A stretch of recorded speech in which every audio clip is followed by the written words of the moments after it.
네, 세 번째 세션은 융복합 세션입니다. 세 번째 연자는 한국정신과학연구소 박병훈 소장님이십니다.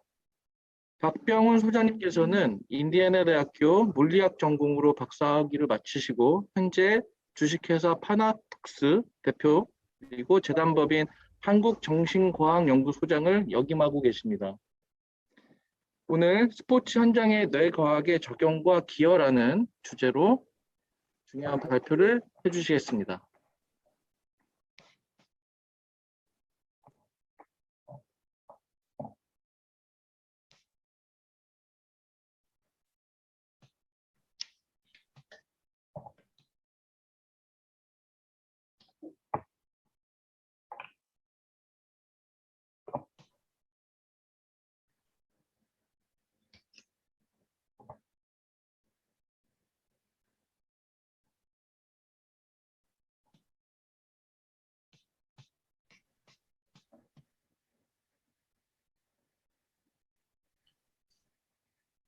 네, 안녕하십니까.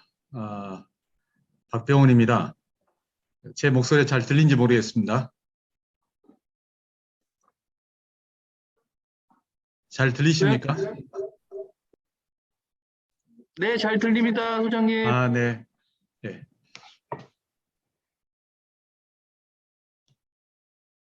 준비되시면 시작해 주시면 됩니다. 네, 시작하겠습니다. 그러면은.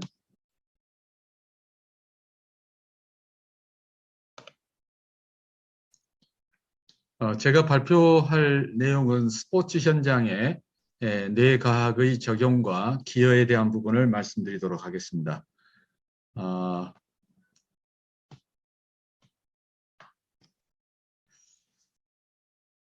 저는 일단 그 경기력 향상 어떻게 하면은 내가 운동을 더 잘할 수 있을까 하는 것에 일단 초점을 맞춰서 말씀을 드리겠는데요. 어떻게 하면 내가 경기력을 향상시키고 운동을 더 잘하고 이런 것을 항상 우리가 이제 스포츠 선수들이라면 또 우리가 운동을 할 때에 다들 생각을 하게 되죠. 근데 이게 잘 안 돼요. 우리 생각대로 뜻대로 안 됐을 때 무엇이 문제일까? 그래서 보면은 여러 원인들이 있겠죠. 뭐 내가 집중을 못 한다거나, 뭐 제대로 훈련을 못 했다거나, 뭐 머리가 미련한다든가, 많은 이 원인들을 우리가 생각을 같이 합니다만은 그 누구도, 나의 뇌에 어떤 문제가 있는가? 이런 그 뇌에 관한 생각을 아무도 하지 않습니다. 내가 반복적으로 더 열심히 많은 시간을 투자해서 연습을 하면은 되겠지. 대부분은 다 그 생각을 하게 되죠. 그래서 열심히 하다가도 어느 한계에 부딪히게 되면은 나는 진짜 능력이 없는가 보다, 적성이 안 맞는가 보다, 뭐 여러 가지 이제 원인들을 찾게 되는데 저희는 이제 뇌과학을 연구를 하면서 사실 뇌의 가장 큰 문제점을 이렇게 그 뇌에서 찾을 수가 있는데 그렇지 못하고 있다는 것을 발견하게 된 것입니다. 그래서 우리가 뇌에 대해서는 생각해 보지 않고 계속 좋은 코치만 있으면 되겠지, 내가 좋은 시설에 다니면 되겠지, 뭐 좋은 구단에 다니고 뭐 좋은 친구들과 함께 훈련하고 또는 잘 먹고 뭐 돈 많이 들어가고 그러면 되지 않겠나 이런 생각들을 하게 되어 있습니다. 그래서 결국 이 얘기는 뭔 얘기냐면은 문제점을 나에게서 찾지 않는다는 거죠. 계속 외적 요인을 중요하게 생각을 하고 그런 외적 요소들에게서 어떤 해결점을 찾으려고 노력을 하다 보니까 자기가 가지고 있는 어떤 근본적인 문제점에 대해서는 간과하기가 쉽게 이루어지게 되는 것입니다. 우리가 뭐 운동을 할 때에 여러 이 뇌과학적인 측면에서 봤을 때에는 그 운동을 잘하기 위한 어떤 전제 조건들이 몇 가지가 있겠습니다. 그래서 실제 우리가 운동을 할 때나 또 경기에 임하게 됐을 때 뭐 그랬을 때에 그 어떤 그 뇌의 그 처리 과정을 거치게 되는가, 뇌가 어떤 역할을 하게 되는가, 그런 것들을 저희가 좀 살펴보겠는데요. 제가 오늘 뭐 시간이 워낙 짧기 때문에 뇌의 어떤 구조적인 것이라든가 해부학적인 기능이라든가 이런 것은 제가 자세하게 말씀을 드리기 어려울 것 같고, 단지 여기서 이제 여러분들이 눈여겨서 봐야 될 내용은 무게의 증가인데요. 신생아가 400에서 500g밖에 안 되는 뇌의 무게를 갖고 태어나는데 성인이 약 1.4kg 정도 되거든요. 근데 이 신생아가 이 성인의 뇌 무게까지 증가되는 것이 약 3배 증가되는 거잖아요. 하지만 우리가 키라든가 몸무게라든가 이런 걸 따진다면 훨씬 더 많이 이게 증가가 일어납니다. 그래서 그것을 정확하게 좀 살펴보면 우리 그 뇌를 구성하고 있는 그 뇌세포 개수가 한 1000억 개 정도 되는 걸로 생각을 하고 있습니다. 1000억 개. 예. 근데 이 1000억 개가 사실 이 신생아 때에 정말 제일 많은 거고, 우리가 이제 살아가면서 이 뇌세포 숫자가 줄어들어요. 그러니까 뇌세포 개수는 줄어드는데 어떻게 해서 이 무게 증가가 일어나느냐, 이게 이제 하나의 핵심이죠. 어떻게 무게 증가가 일어나느냐. 뇌세포 개수 외에, 뇌세포 외에 무게를 증가시키는 요인이 따로 있다는 거죠. 뇌 속에는 무슨 뭐 근육이 있는 것이 아니거든요. 그렇기 때문에 뭐 뇌가 어떻게 막 흔들고 어떻게 움직여 가지고 뇌를 움직여서 어떤 뭐 근육을 단련시키는 그런 방식으로는 절대 무게 증가가 일어나지 않습니다. 그래서 뇌는 이 뇌를 구성하고 있는 뉴런이라고 하는 그 뇌 세포들끼리 이게 성장하는 과정에서 서로 연결이 일어납니다. 그래서 태어났을 때는 그 연결이 굉장히 미약한 상태인데 우리가 성장하는 과정에서 이 연결이 굉장히 촘촘하게 발달이 됩니다. 그래서 그러한 연결되는 그 라인들이 증가함으로 해서 그것을 우리가 이제 시냅스 증가라고 부르는데 그 신경망의 증가라고 부르고, 그러한 신경망의 증가가 있어서 결국은 무게 증가가 일어나게 되는 것입니다. 결국 우리 뇌가 뭐 건강하다든가 뇌가 뛰어나다든가 능력이 좋다든가 이런 것들의 가장 조건은, 중요한 조건은 이 얼마나 신경망이 잘 발달되느냐, 그것에 의해서 결정이 된다, 이렇게 보시면 되겠습니다. 네. 그래서 뭐 뇌의 구조가 굉장히 복잡합니다. 여기 지금 뭐 대표적인 것 그냥 간단히 보여드렸는데요. 굉장히 복잡한 구조를 가지고 있고 이것들이 하는 일들이 아주 세분해서 분산돼서 뇌 여기저기에서 고도로 이 세분된 작업이 진행이 되고 있습니다. 이 전체적인 것이 어떻게 상호 연결이 돼서 상호 협력 체계를 갖춰가지고 우리가 원하는 대로 우리 몸을 움직이고 의사결정을 하고 그렇게 되는가 하는 것에는 아주 복잡한 여러 단계들이 있습니다. 우리가 손가락 하나 움직이는 것에서도 사실은 굉장히 복잡한 그 과정을 통해서 손가락 하나를 움직이게 되는데 이 갓난아이가 이 손가락 하나 움직이는 것은 굉장히 어려운 과정입니다. 어떻게 움직이는지를 잘 모르는 것이죠. 근데 이것을 이제 자유자재로 움직일 때까지는 굉장히 많은 훈련, 연습이 필요했던 것이죠. 지금 여러분들은 대부분이 우리가 몸을 움직이는데 아무런 생각 없이 그냥 자연스럽게 모든 동작들이 다 나오게 되죠.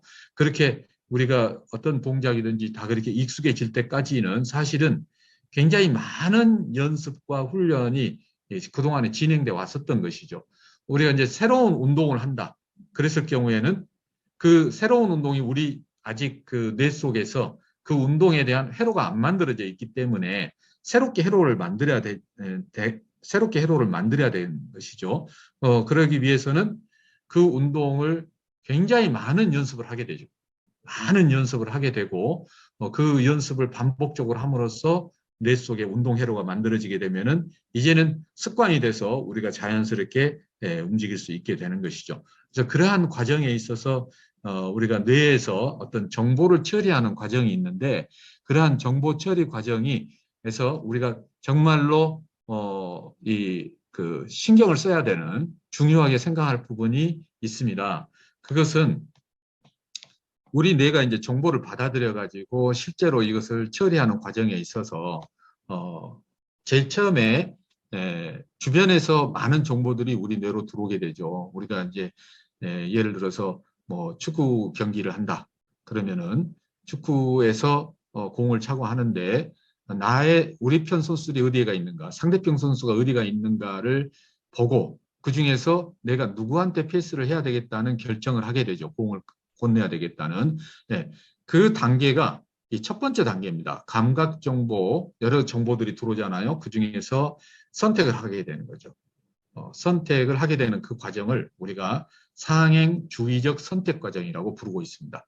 그래서 그 상행주의적 선택 과정은 감각 정보들이 뇌로 들어와서 그게 전두엽이라고 하는 데로 올라가는 그 과정을 얘기하는 것이 되겠습니다.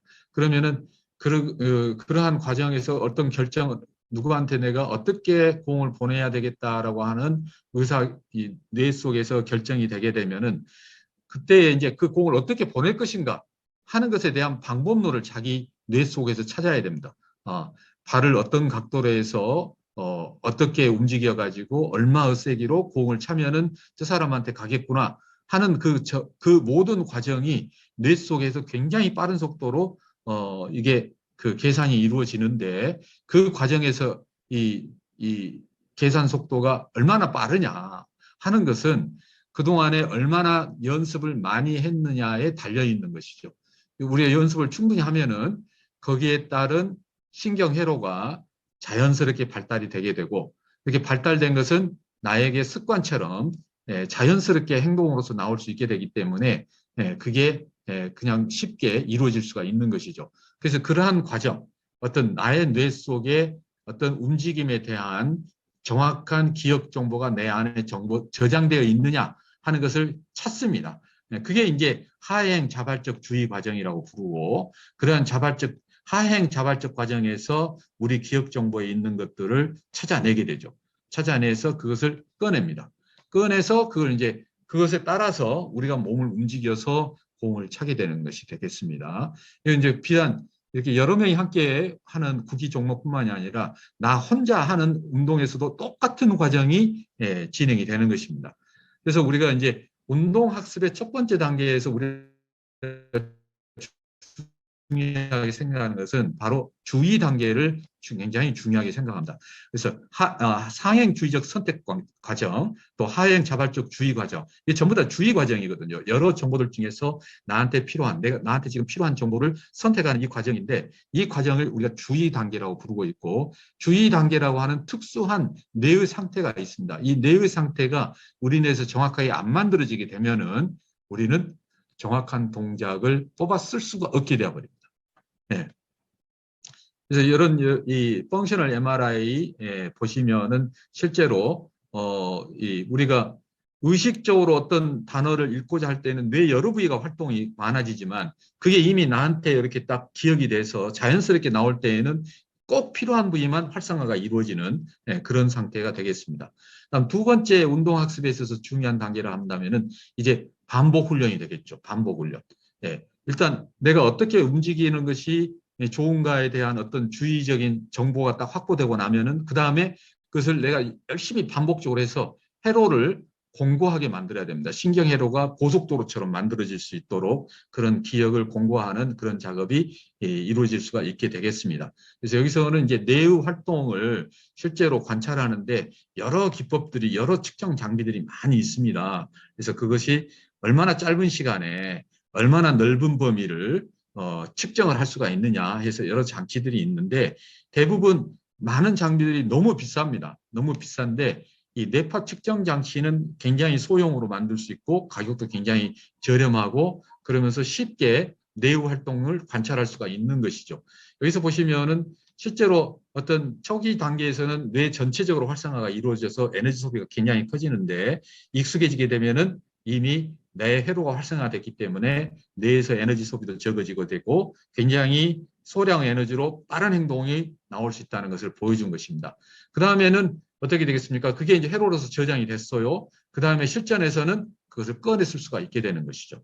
그래서 반드시 이러한 세 가지 과정이 우리 뇌에서 이루어져야지만이 우리가 어떤 특정 운동이라든가 어떤 특정 경기라든가 이런 것들을 내가 자연스럽게 충분히 소화해낼 수가 있게 되는 것이죠.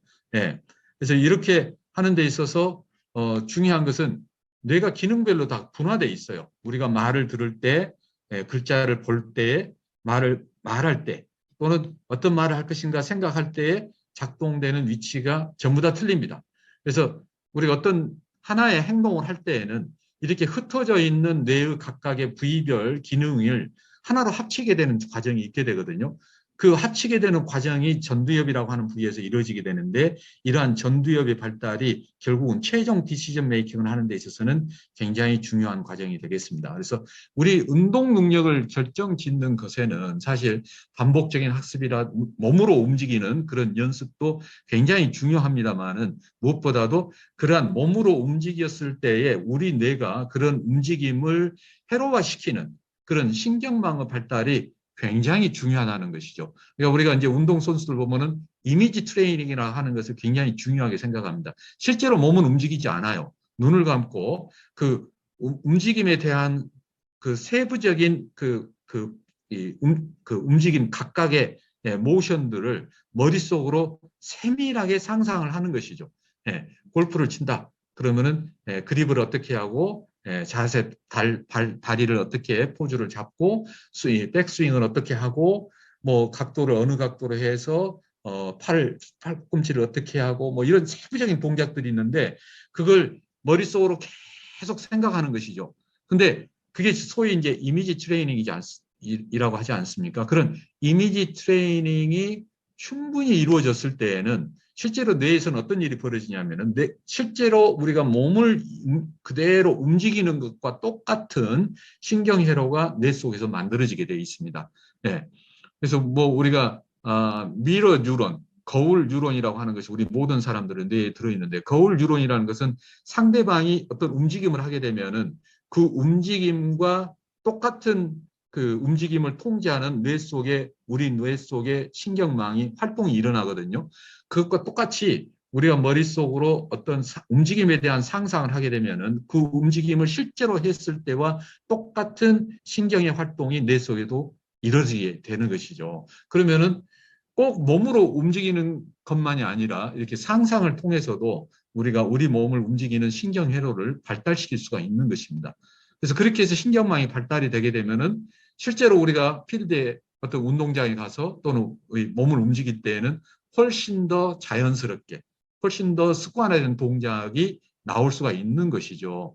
그러니까 우리가 몸으로서 훈련하는 것 플러스 뇌의 신경회로를 같이 발달시키는 것이 운동 능력을 결정짓는 데 있어서 굉장히 중요하다는 사실을 이미 이 뇌과학자들이 많이 밝혀냈습니다. 그래서 그러한 이 신경회로를 발달시키는 그러한 이 과정에서 우리가 나 혼자 하는 것이 아니라 내 주변의 정보를 분석하면서 내가 그 상황에서 몸을 움직여야 되기 때문에 어떤 주의 과정이라든가 반복 학습이라든가 이런 실기라든가 이런 것들이 필요하게 되는 것이죠. 실제 신경망이 발달되는 것을 보시면은 우리 뇌 속에 이 신경망이 약 10조 개 정도 있는 걸로 알려져 있습니다. 어떤 책에서 보면은 100조 개까지도 얘기를 하고 있어요. 이건 실제 살아있는 사람들의 신경망을 사진을 찍은 겁니다. 그래서 이 뇌가 있는데 뇌에 아주 복잡하게 신경망들이 이렇게 좌뇌, 우뇌 간에 연결이 되어 있고 가운데 시상이라고 하는 영역과 대뇌 피질 간에 연결이 되어 있는 그림들 그리고 대뇌 피질에서 이건 운동회로입니다. 우리 몸을 움직이는 운동 신경망이 이렇게 밑에 척수까지 쭉 이어져서 소뇌까지 여기가 지금 소뇌거든요.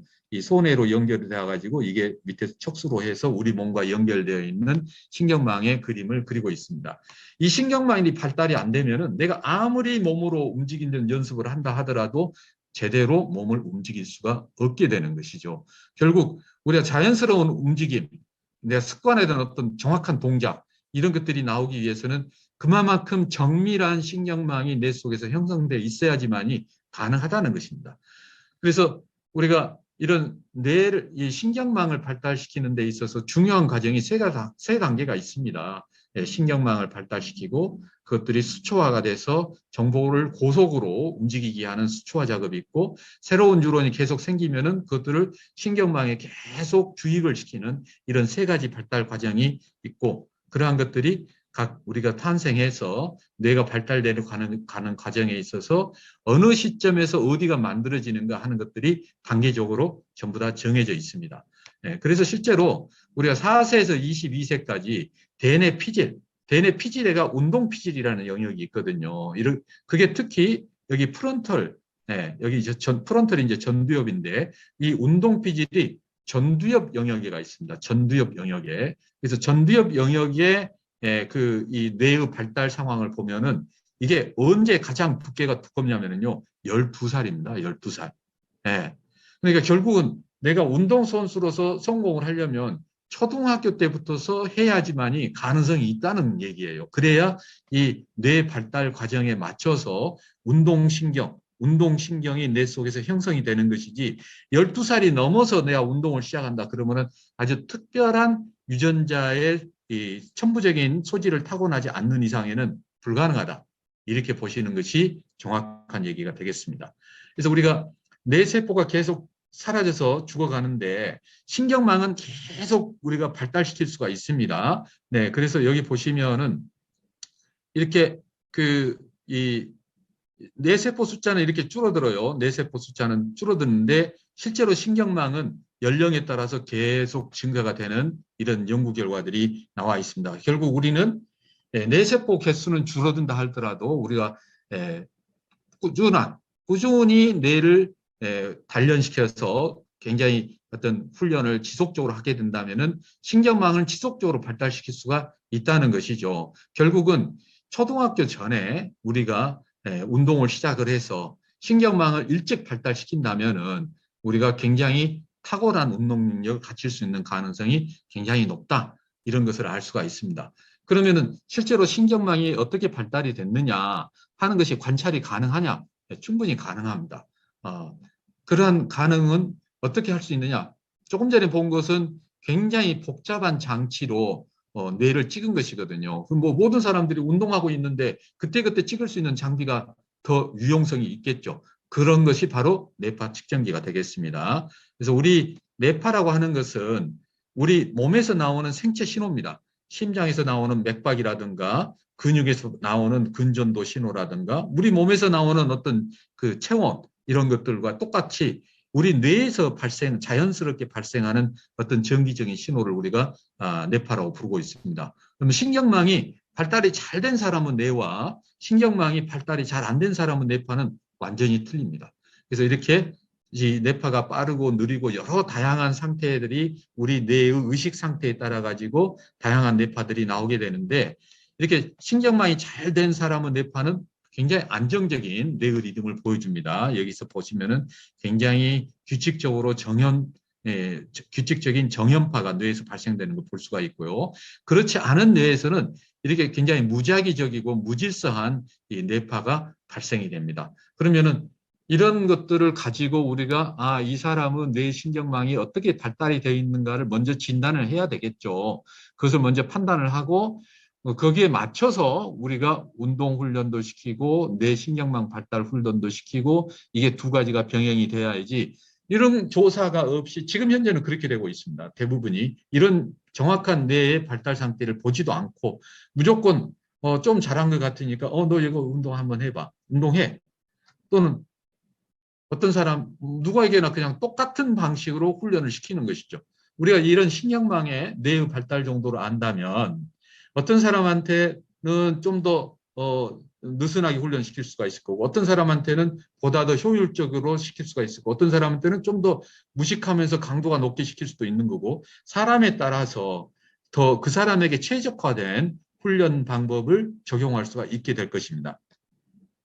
그래서 제가 이제 개발한 것으로는 이렇게 뇌파를 보고서 판단 내리기가 쉽지가 않습니다. 그래서 그것을 자동으로 해독시켜주는 이런 BQ 검사 프로그램이라고 하는 것을 개발을 해서 이건 이제 이 뇌파를 지가 자동으로 분석을 해서 얼마나 주의력이 좋은지 집중력이 좋은지 어떤 자뇌 우뇌 발달 정도가 제대로 되어 있는지 이런 것들을 자동으로 분석해주는 프로그램이 되겠습니다. 이렇게 해서 우리가 이 사람의 어떤 뇌의 상태를 정확하게 판단을 하고 난 다음에는 이제 운동에 대해서 어떻게 지도를 하고 어떻게 훈련을 하고 연습을 하는 것이 좋을 것인가가 결정이 될 것입니다. 그러면은 몸을 계속 움직이면서 어떤 동작을 익히는 과정이 진행이 되겠지만 그 과정에서 우리도 모르게 이미지 트레이닝을 같이 하게 됩니다. 자기도 모르게 저녁에 잘 때 보면은 내가 머릿속으로 낮에 막 몸을 움직이면서 연습했었던 그 동작들이 자기도 모르게 머릿속에서 막 떠올려져요. 그게 이제 자기도 모르게 이미지 트레이닝이 되는 것이죠. 대부분 그 과정에서 머무릅니다. 하지만 뇌과학 기술에서 그것보다 더 효과적인 방법을 개발을 해냈어요. 즉 신경망을 우리가 의도적으로 발달시킬 수 있는 기술이 개발이 된 것이죠. 그 기술이 바로 뉴로 피드백이라고 하는 기술이 되겠습니다.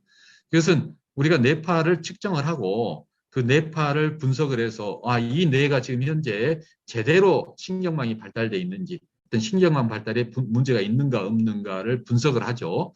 그래서 신경망 발달의 단계도 있기 때문에 어떤 방식으로 이 사람의 뇌가 지금 신경망이 부족한가 그것을 찾아내 가지고 그 신경망을 효과적으로 발달시켜 줄 수 있는 것을 여기에서 적용을 해주게 됩니다. 이 뇌에다 적용을 하게 되죠. 그러면은 이 뇌는 자기 자신에게 딱 특화되어 있는 그 신경망 발달 프로그램에 맞춰가지고 이 훈련을 하게 되면은 자기도 모르는 사이에 굉장히 높은 주의력과 집중력을 갖추는 뇌로 바뀌게 됩니다. 네. 그래서 정말 이게 신경망을 발달시키느냐 하는 것에 대한 연구 분석은 이미 굉장히 많이 연구가 되어 있습니다. 여기서 보시는 것은 대학생 12명에게 13.5주 동안에 40회 동안 이 뉴로 피드백 훈련을 시킨 겁니다. 그 결과 뇌의 여기는 이제 회색질이니까 대뇌 피질을 얘기하는 것이고요. 이것은 이제 백질이니까 대뇌 피질 안쪽에 있는 신경망의 집합체를 백질이라고 부르거든요. 그쪽에 얼마나 신경망이 발달됐는가를 실제 사진으로 찍은 거예요. 사진으로 찍었더니 불과 이 13.5주니까 3개월이지 않습니까? 3개월. 3개월 동안에 이 훈련을 통해서 신경망이 이러한 영역에서 발달이 됐다 하는 것이 실제로 관찰이 된 것이죠. 그래서 이렇게 우리가 정말 우리가 스포츠 영역에 이런 뇌과학의 기술을 접목을 하게 된다면은 과거에 정말 육체적인 훈련 또 이미지 트레이닝만으로 했었던 것을 이제는 임의로 우리가 의도적으로 필요한 신경망을 발달을 시켜서 훨씬 더 빠른 시간 내로 그것을 이루어낼 수 있는 기술이 나타나게 된 것입니다. 그래서 우리가 근육 운동만으로서 모든 운동이 끝났다고 생각하신다면 그것은 정말 지난 세기의 개념이 되겠습니다. 이제는 뇌과학 기술에서 나온 이런 뉴로피드백이라고 하는 뇌 신경망을 발달시키는 것은 우리가 신경운동이라고 부르고 있거든요. 이러한 기술을 접목을 했을 때 제대로 된 우리가 운동학습의 효과를 거둘 수가 있을 것이다. 라고 생각을 할 수 있겠습니다. 그래서 이것은 이제 저희가 개발한 여러 이제 뉴로피드백 훈련이 되겠습니다. 이것은 이제 제가 시간 관계에서 한 가지 예만 가지고 왔는데요. 골프 퍼팅을 시켜서 얼마나 퍼팅의 정확도가 이 훈련을 통해서 높아졌느냐 하는 것을 실험을 한 겁니다. 이건 이제 국제학회에 발표된 내용입니다. 그래서 그냥 통계 집단은 열심히 그냥 우리가 기존에 하던 것처럼 퍼팅 연습을 한 거죠. 한 집단입니다. 그다음 자기 조절은 이런 여러 가지 이제 이미지 트레이닝이라든가 이런 다른 여러 가지 기법들을 써서 자기 스스로를 통제하게끔 한 것이고요. 이 알파라고 적어져 있는 것이 바로 저희 개발한 뉴라모니를 사용한 이 뉴로피드백 뇌 훈련이 되겠습니다. 그 집단이 되는데 다른 집단에 비해서 훨씬 실수를 범하는 오차가 훨씬 적다는 것을 여기서 확인할 수가 있습니다.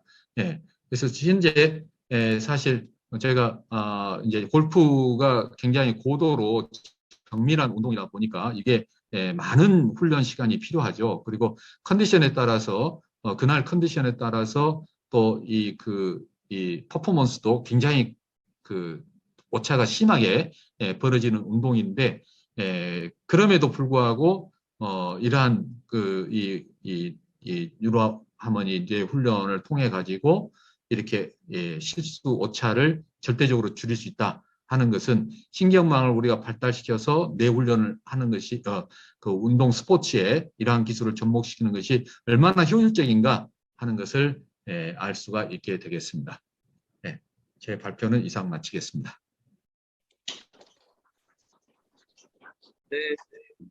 현장 지도자 선생님들께서 가장 큰 관심을 갖고 계신 경기력 향상 분야에 대해서 뇌과학적인 접근 그리고 관점에서 설명해 주신 박병훈 소장님께 진심으로 감사드립니다. 2부에서 귀한 발표해 주신 임일송 교수님 그리고 전민수 대표님 그리고 박병훈 소장님께 다시 한번 감사드리고 각 연작계 채팅창을 통해서 질의하신 내용은 잘 전달하도록 하겠습니다. 이것으로 2부 발제를 모두 마치겠습니다. 고생하셨습니다.